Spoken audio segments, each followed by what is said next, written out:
Hey, what's up, everybody? I'm here with Nicholas Bayerle. Pretty like it's funny. I never talked to you before, but I get to like get a sense of who people are before the chat, and I'm really excited to kind of dive in here. And you have a lot of cool things you're doing in the podcasting space, perspectives that some people in this group might not be aware of. So if you guys don't know Nicholas, he's the CEO of Billion Dollar Body.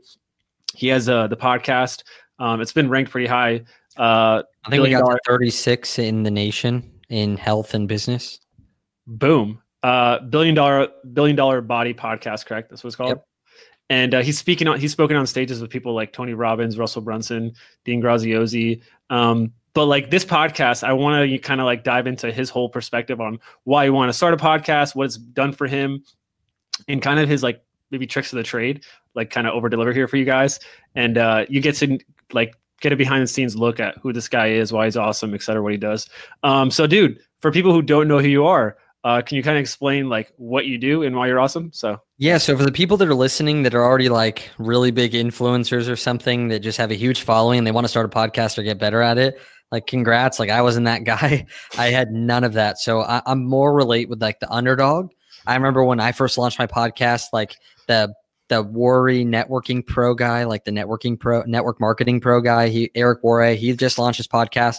I launched my podcast the same week that Tony Robbins launched his podcast, and I spanked all of them. And I'll show you guys a little bit why, because like we're scrappy, right? So for the people out there that are scrappy, you don't have a huge list, you're maybe a new podcaster, you feel, you're getting 1,000 downloads per episode or less. This will be really, really helpful for you. And if you have a huge following, this will be extremely helpful, though it's not needed. Like I said, you can do little tricks to really outrank people. And for me, like I just actually have a board on the other side of this wall. It's my 1,200 square foot office in San Diego. And we've been able to build a business. And that's what I always think is big with the podcast is the best way to serve your audience is to have a business alongside of it. A lot of people get sponsors and affiliate programs, and that's all really cool if you want to make a lot less money. If that's what you want to do. Though I believe promoting your own stuff that supports your audience is really powerful as well. And you could do both, but that's just personally what I do is to feel what we're already doing. And that way that you can give more in the episodes than anyone else can. So in 2016, I launched my podcast. I was a carpet cleaning full time. I was just about to transition out of it, but I was still carpet cleaning, doing my episodes before I went out and like cleaned carpets and felt like a loser. Couldn't afford a haircut. I had a $25 a week eating out budget with a $75 budget for food between my wife and I. So no money, no nothing. But this was one thing that we really wanted to do. I had made friends with John Lee Dumas and people like Pat Flynn that you guys know with Smart Passive Income, Entrepreneur on Fire. I thought, man, like we really feel like we should start a podcast. So we were going to do the thing, but we wanted to do it correctly and we wanted to go all in. So I followed their blueprints, but I'm sure is similar to what you guys teach. Like people have found what works well. And it's really important to make sure that when you're starting a podcast or have a podcast, that you continue following blueprints so you don't.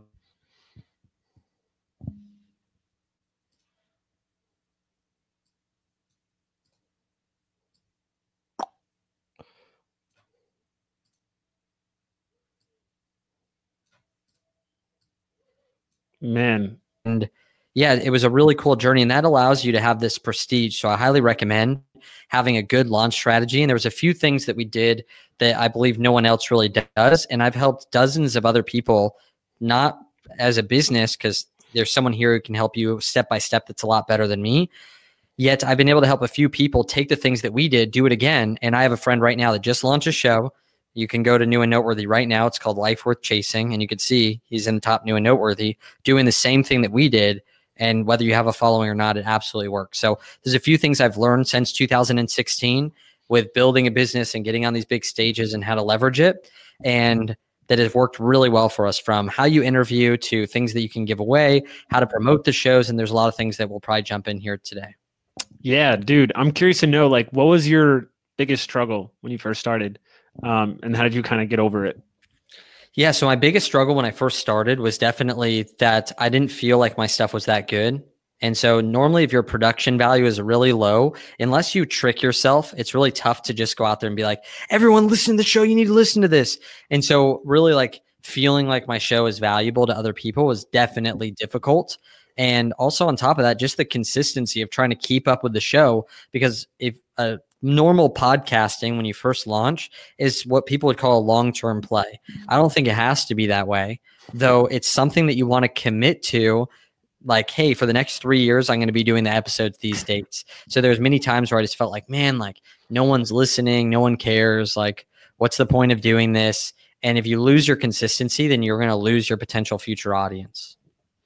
Yeah, that's one of the biggest things. People don't have the right expectations when they get started, and they're just in it for like the quick buck or whatever. But it's having the right framework from the start is super important. Why did you start one though? Like, what was your like? Why did you decide to go all in, and why did you call that as your shot? Yeah, truthfully, it's a little bit different than other people. Again, I was friends with John Lee Dumas, and I was just I knew I was the 5 people I surrounded myself with. I was a carpet cleaner that was just trying to get around successful people. Luckily, he lived in my city, and my wife and him had flown on the same plane flight to a live event, and my wife became friends with him, and then I became friends with him.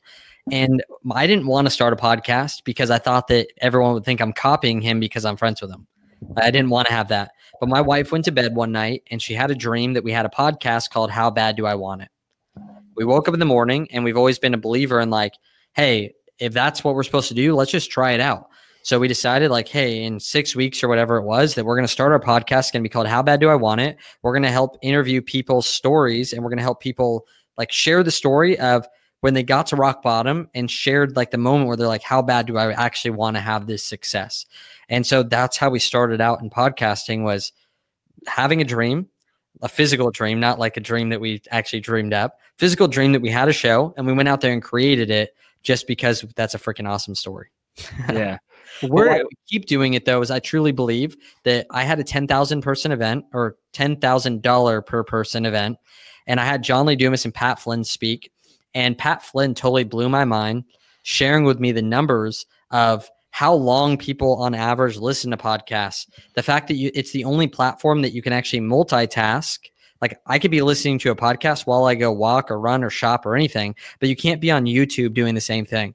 So when I saw those numbers, it was absolutely crazy. And for the people that are inside the group, if you comment below like, yes, I want that, I've only shared it with a few people, but I can share with you guys the recordings. I don't have an opt-in for it or anything, but if you comment below, I'll give you the recordings to that $10,000 per person event. That's big. Yeah. If you guys are on the podcast too, just go to the Facebook group and comment. Dude, that's actually, and a lot of people know it's like 80 to 90% of like the data I see is like the average consumption rate when people actually like that, because it's an intentional thing, and it's probably the best long form content platform out there. Like YouTube's pretty entertainment. There is an entertainment, niche in podcasting, but the guys here, if you guys are here, you're probably not in that niche. So dude, I want to know, kind of when you like right now, like what is the biggest leverage point that a podcast has for you that you're like utilizing it for? Yeah. So you have 5 core functions of a business, right? You have lead gen and lead nurture and then conversion. Those are the first 3.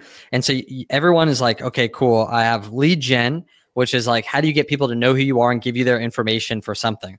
They're inquiring, they're interested, whatever. And I believe that when people are listening to the podcast, the goal is to get them off the podcast so they become a real person. And there's only a few ways to do that. You can have an opt-in, a free offer, something that I just actually did to you guys right there. If you notice, okay, I have this 10,000 per person event, and I can give you guys the recordings, right? Irresistible, something to get you off of this show into now my friends. Now you're not just like a viewer, but you've had a compelling reason to comment. And so the way that I've done it is on the podcast, I continually push our Facebook group. And so that's our place of lead nurture. When they actually get into our Facebook group, we ask for their email for a free gift. And that's a way to capture their information, give them a free gift, and then get them into the Facebook group, which is where we're nurturing them to be able to get to know us more so that they can buy the stuff, right? Because if they buy the stuff, then they'll get their transformation. So for me, it's like, how do I get this high production value, very valuable thing that people are constantly getting these like amazing interviews and amazing trainings with people for free? I angle it in a way that seems way more valuable than a podcast, which is something I'll share with you guys later. And because of that, when they listen to it, they feel like they owe me. Right? They go connect every single day. People are joining the Facebook group from the podcast. Once they get in the group, they're getting more and more value. They're getting value from all over the place to the point where they feel so bad that they want to buy. And that's what I use it for right now. Also, for the people that know us, but they want to fall deeper in love with us, right? When you have someone that you love, an athlete or whatever it is, what do? You go on Google. Like if you like Conor McGregor, when he was going to go fight and do all that stuff, what did you do? You went to YouTube and you're like Conor McGregor. You went to podcasts, you're like Conor McGregor. Everywhere you could consume Conor McGregor's interviews, you went. So I want to make sure that I own that. When people want to go look me up, I have something everywhere for people to connect with and go deeper and deeper and deeper and deeper with me. Yeah, I love that, man. You're treating it as you're supposed to treat a podcast. Like I always get questions like, how do I make podcasts into a business or how to make money? And it's because they have the mentality of like, they don't understand, like you have to move them away from the podcast. Like people don't have their wallets out when they're listening. They're like walking their dog or like watering plants or something. Irresistible offers, dude. That's what you should do always. And the way you do it is by auditing your current listeners that you know are listening. Like what is the main thing that they want? And start putting stuff out there, right? My friend Kaylin Poulin that owns Lady Boss, she said running ads and promos is kind of like spaghetti. How do you know spaghetti's done? It sticks, right? Like once spaghetti sticks, then you know it's done. So with your different offers, like if your offers aren't working, try new things until you're getting more and more people to get interested in what you're doing, and make it free. Make sure not to be like, hey guys, like I got this $10,000 thing. If you want to be a part of it, join. Like lead with free things that are just so obvious that they would want that they're like, yes. And you can use those same offers when you get on other people's podcasts. I've had 250, 500 opt-ins from just one show by making an irresistible opt-in that they're like, I need that. Like even the end of a story, I'll be like, I'll tell a story and I'll be like, oh, I don't have time right now. If you guys want to know the end of it, email me at this email, and I'll get 250 people to email me because I leave them on a cliffhanger. That's an awesome tip. Yeah. I think the biggest thing there too is like you're building trust to someone, like you're going to deliver on what you promise in the future. So it's just nurturing them. Yeah. Let's talk marketing for a bit. Like what is like, as far as your key channels, like what's working the best for you right now? Obviously there's 2 points of marketing, obviously engagement, like keep the conversation going, but like also like discoverability, like what's working for getting new people to find you. I know getting another podcast, like you just said, is a great way, but like, is there anything else that's happening there? Yeah. So getting on podcasts, like you said, because people that listen to podcasts. So it's like trying to get someone from Facebook to Facebook. It's not as difficult. And one of the easy ways to do that is, maybe it's too good. I'm not going to share it. Okay. You said don't talk about how to get on podcasts, so I won't go down that rabbit hole, but it's really good. So the other ways that we do it is most people promote their show. So think about this. When most people have graphics for their show, and it's like, it'd be a picture of me and you, right, next to each other. And it'd be like, how this broke carpet cleaner made $1 million. And it's like, hey guys, new podcast just launched. And you put it on stories and you put it on everything. You put promos out there. And the only people that really care are people that already follow that person. So unless you have a huge name guest like Arnold Schwarzenegger, no one cares because they're not searching for that person, or people that already listen to your podcast all the time, which means that you're just reminding them to go back and listen to it, which is also a really good thing.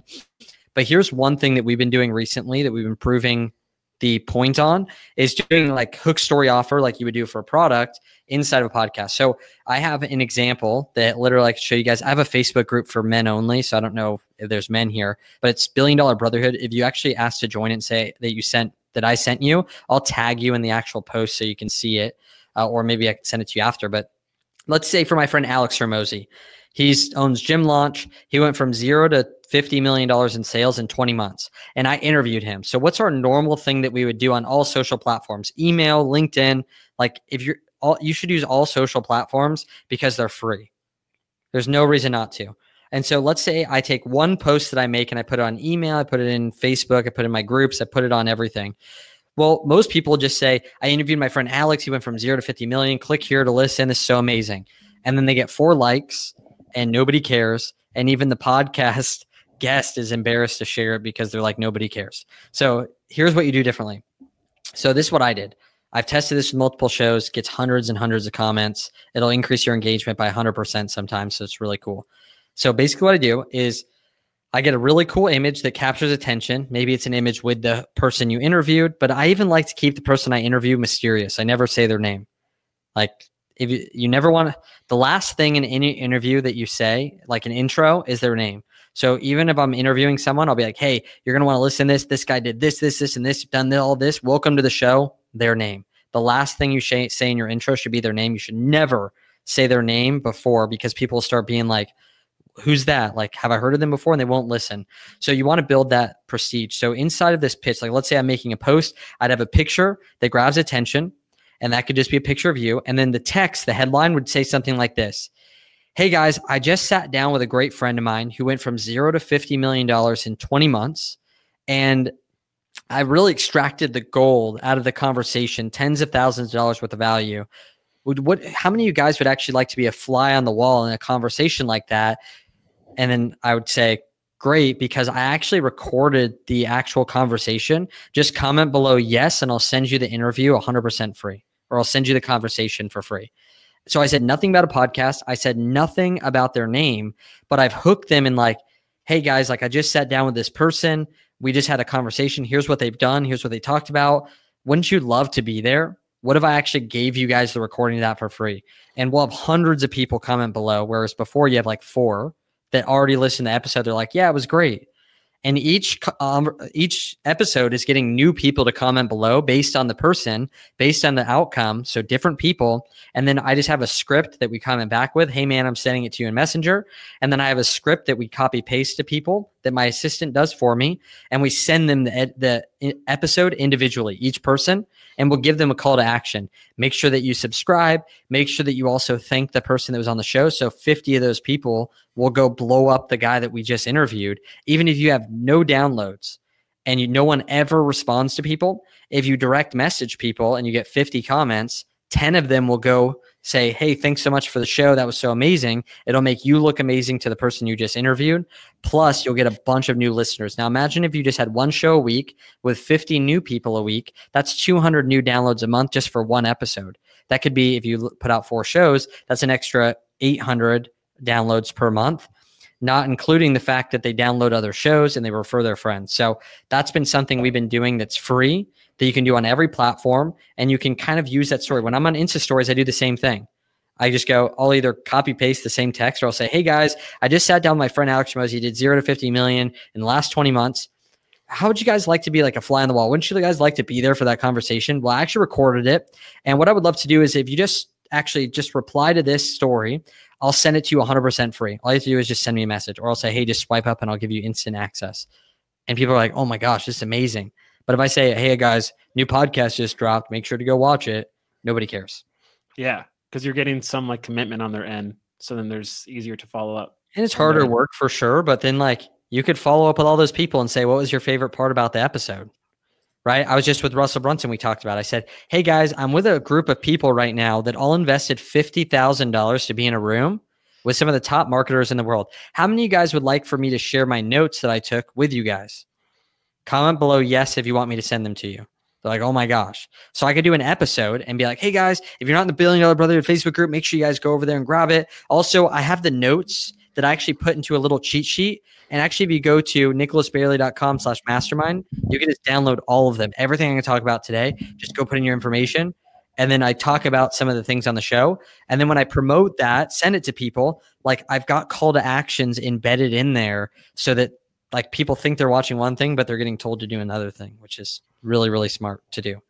But most people that are listening just won't do it because they're lazy. So what I would say to do is like, just make a commitment to do it, or just stop doing podcasting in general, because it's that easy. Yes. I love it, dude. I hope people who are listening are actually like taking your advice, and like it's good. I have some listeners who take notes. So I've seen the photos. So think about how this can go real quick. Let's say I've sent like 500 messages in the last week because of this.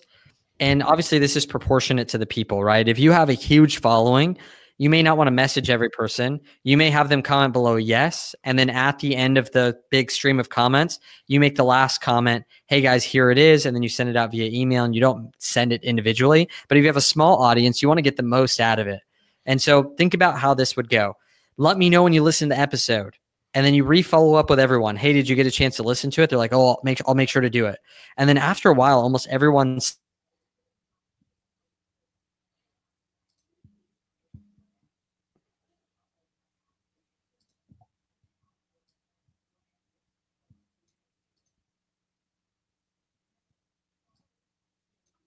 we're about to do a giveaway in the next 7 days for people that just wrote a review. I'm going to be giving away Gary Vee's brand new book, whatever it is. Like, it doesn't matter what it is, but like that's what we run with our friends right now is like do a giveaway for people that write reviews.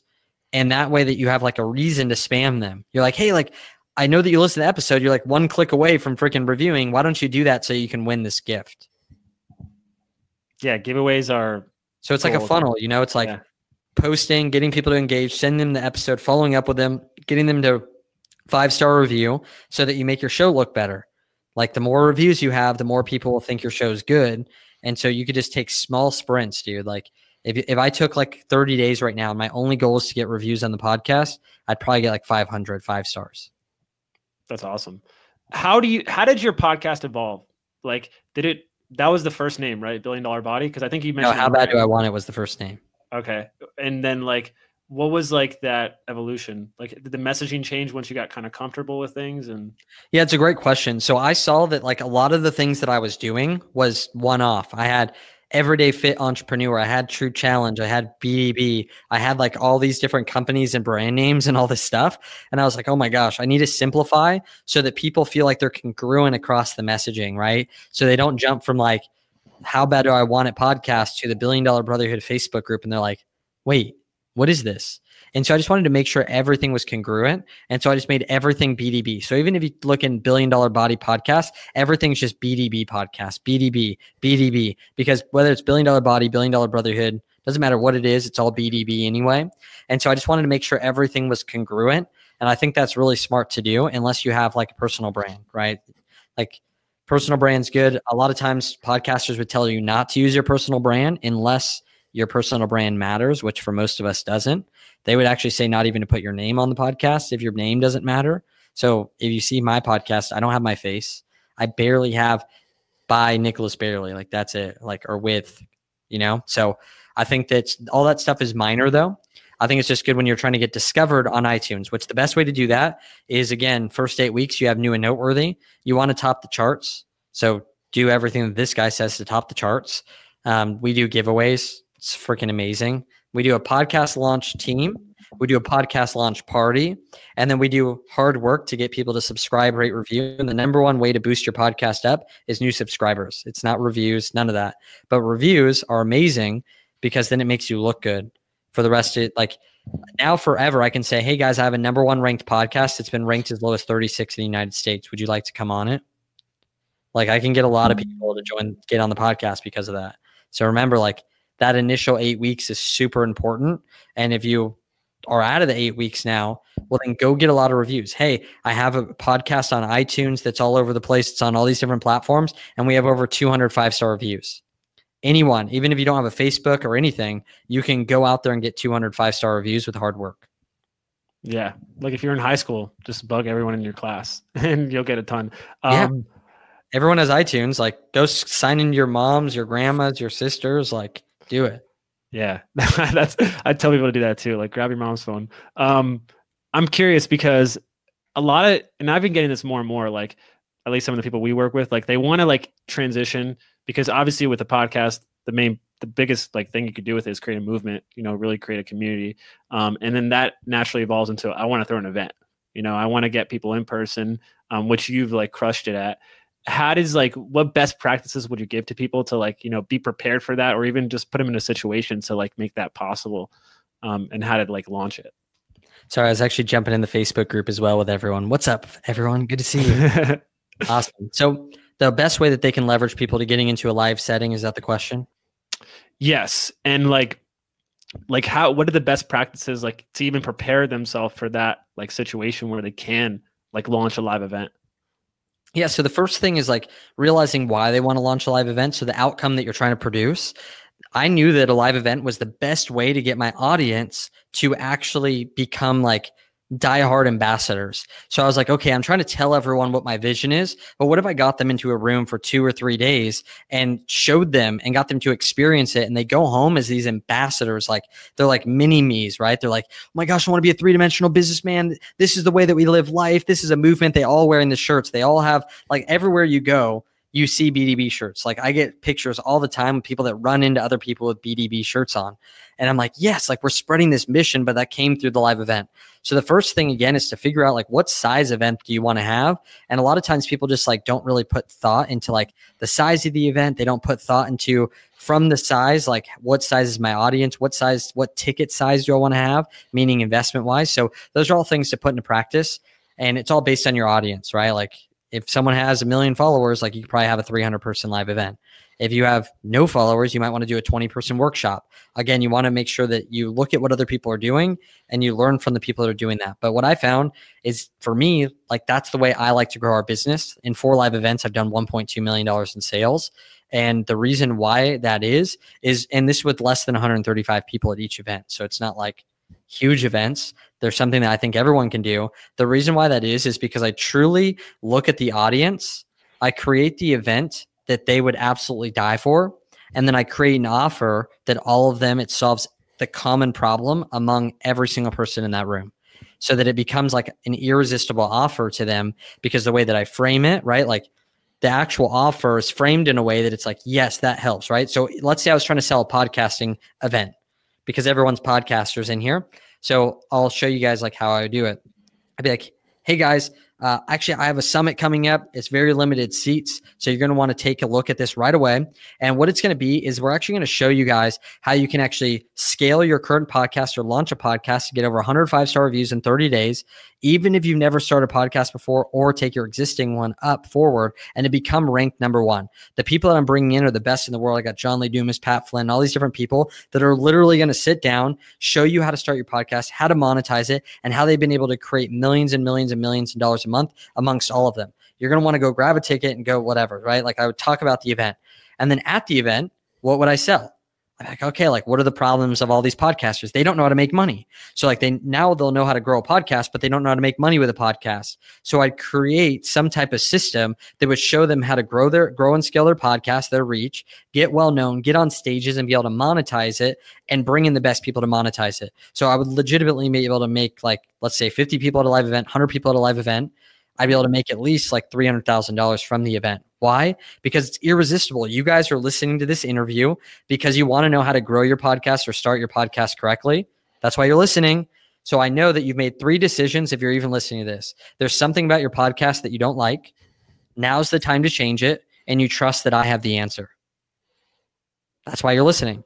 So I can play on that, offer you something. We did this into another group. Check this out. It's really fun. So you guys can take this. I was in a group that was all photographers that wanted to grow their Instagram, right? Like, and mostly all women too. So just think like I'm a men's coach, like so funny. So I'm in there and I'm talking about this concept of how they can charge twice as much for their photography business, and by bundling the service rather than having like all these one-off services, and selling a result rather than like packages, 30 edited photos, like no one cares. And so what I ended up doing, they're like, well, how do I make an offer like that? I was like, okay, what about this? I was like, what if I rented a home here in San Diego? And in that home, I showed you how to double your prices. I bring in my best people. We work on your exact offer. I give you all the scripts, exactly how to script it out and exactly how to talk to people and make the posts.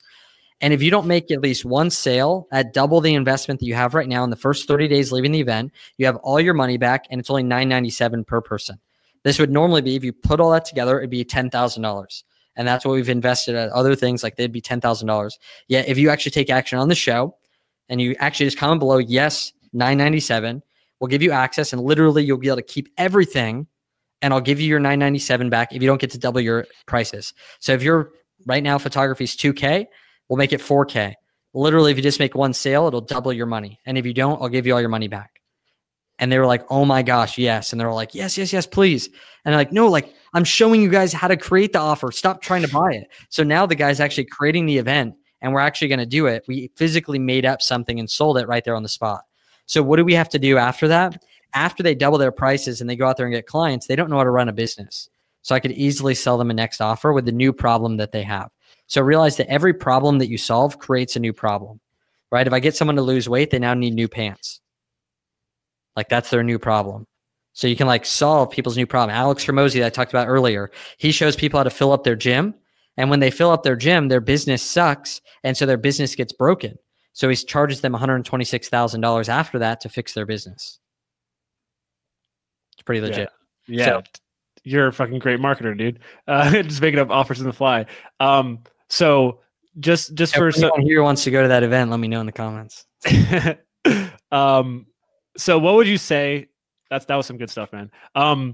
For people, like, what are most people doing wrong, I would guess, in like the podcasting world, and then like how could they, do the right things to like combat that? Yeah, the wrong thing in the podcasting world is for the people that haven't started, they just won't launch an episode for some reason. Like they keep like rethinking it. Really ridiculous.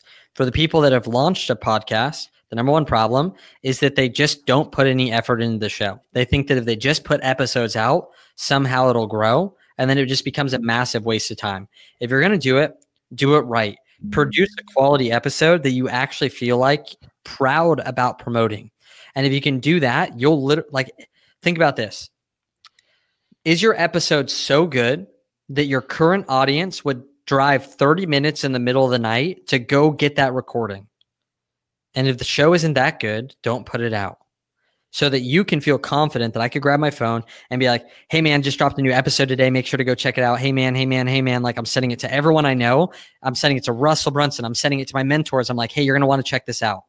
If you don't feel that confident, then you want to make sure that you change up the way that you're interviewing until you feel that confidence. Because I feel there's two things. There's people that want to start a podcast and they change their niche every 30 days and never launch.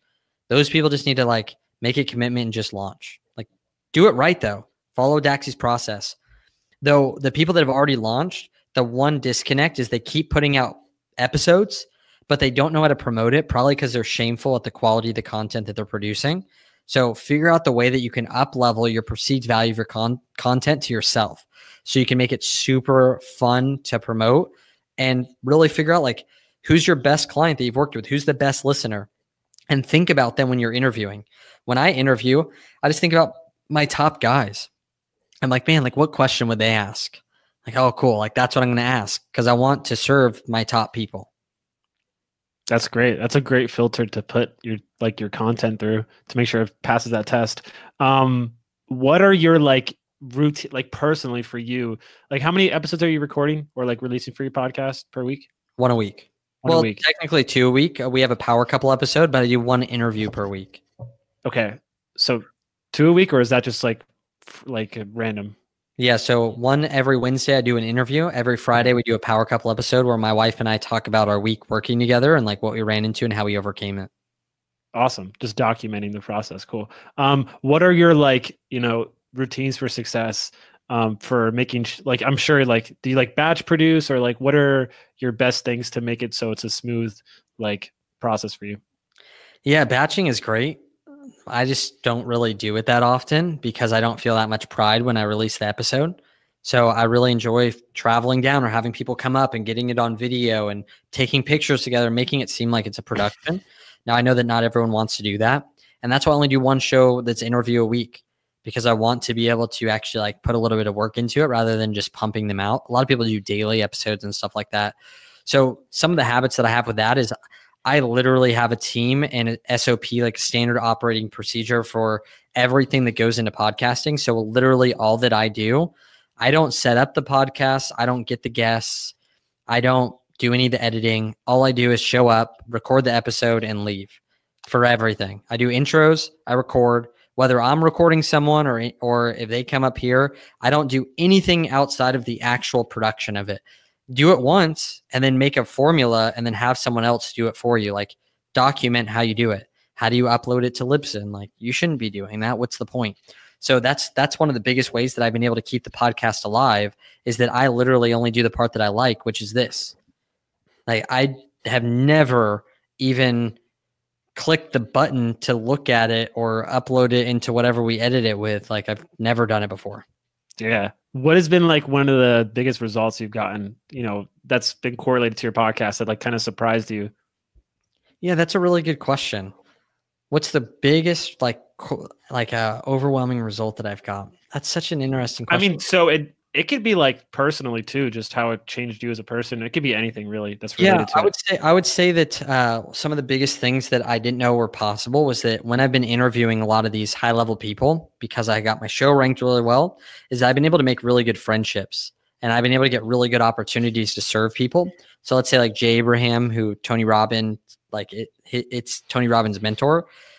I was able to hang out with him in his office, and we sat for like 3 hours just chatting. And it was all because that was like my way to give value. And so I didn't ever believe that my podcast would be something so valuable to other people, perceive value, that would make me really great friends with high level people. It's like the way that I can get an intro with all these different crazy people. And also like think about all the speaking, like every single thing that we go speak at, it's like, that's one of the big things I plug. So they want to have me come in because they know we can get the event host on the podcast if I'm speaking. So there's been some great things with that as well. Cool. Yeah. It's a huge asset. People are, I don't know how long it's going to be this good, but it's really good right now. So like right now, well, I have a few rapid fire questions if that's cool with you. Just like some standard questions. I think it just gives you people some good insight into who you are. What has been like the number one book in your life that changed your life? The Bible. The Bible. Awesome. Do you go to church every Sunday?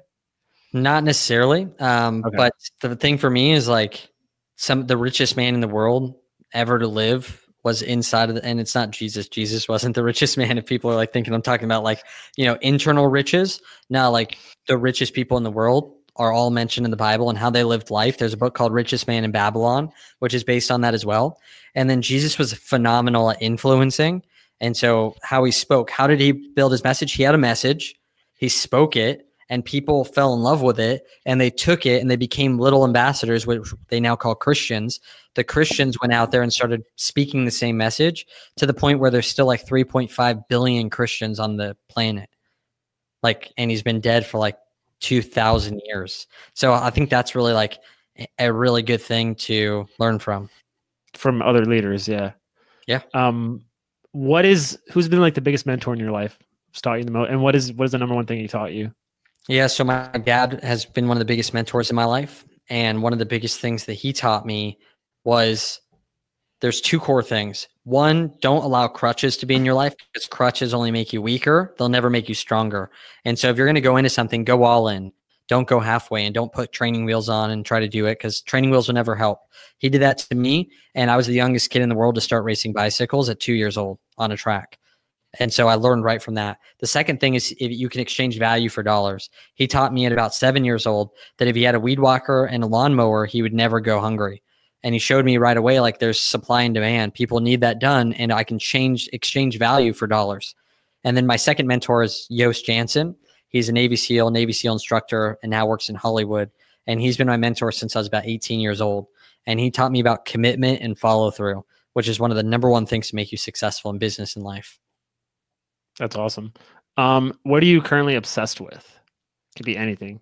Dog, I'm obsessed with learning how to communicate. It's the number one place no one's actually focusing on because everyone's virtual or they're in their corporation or whatever. If you can learn how to communicate, you will actually succeed in every area of life.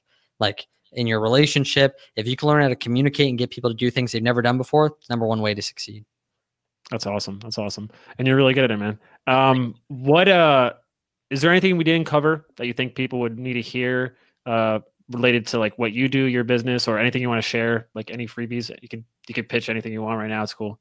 Yeah. So for the people that again want to get those two different interviews from John and mostly the one from Pat Flynn, comment below and we'll send that to you. The other thing again is like for us to connect on Instagram would be really cool because I'd love to know everyone's show. I think that'd be kind of cool to be able to give them contextual information.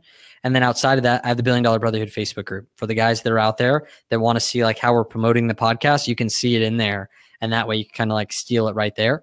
And obviously our event, bdblive.com, which we talked about a bunch of inner circle people are going. It's going to be amazing. And again, that's for only businessmen as well, because that's all we work with. But in there, you'll be able to gain a massive network. You'll get a bunch of different podcast guests that you could have on as well, because our guys are absolutely crushing it. That's awesome. Guys, go check it out. Go follow Nicholas on Instagram at Nicholas Bayerle.